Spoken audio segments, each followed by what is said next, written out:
Attack can sneak up on you unexpectedly, but there are warning signs. Comedian Rosie O'Donnell is a prime example. She recently suffered a heart attack and waited a day to see the doctor. Waiting can be life-threatening, but a hospital and first responders in our own backyard are specially trained to save time and lives. Here again is News 4's Anthony CONGI. This is a look inside one of the cardiac labs at ECMC.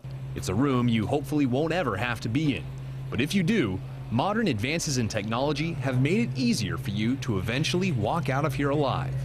Recently, Rosie O'Donnell suffered a heart attack without knowing it.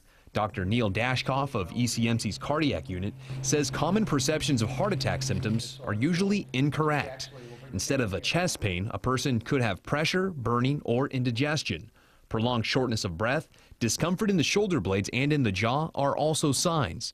Nausea and vomiting, believe it or not, could also be signs of a heart attack. It's hard for the individual patient to make the diagnosis by themselves, so part of management of this problem is to educate the public. Once 911 is dialed and paramedics arrive, they can quickly determine if a patient is having a heart attack through a machine. It can monitor a patient, it can defibrillate a patient, and can also do our 12-lead EKGs.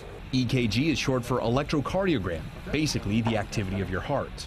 Essentially, we brought an emergency room out to the person's house, so before our paramedics leave that house, they have a feeling of exactly what's going on with the patient. Once a paramedic starts monitoring a patient and their heart conditions, they can e-fax it to the hospital, or they can send it right to a doctor's phone. Once we talk to the doc and they agree with our diagnosis, they'll send it to the cath lab. Therefore, by the time we get here, the cath lab has already been activated and they have a bed ready for us. And that time saving dramatically improves the chances of survival.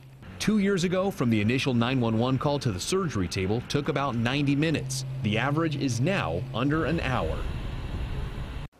And those minutes can really make all the difference. Every 10 minutes saved increases the chance of survival from a heart attack by about 8%.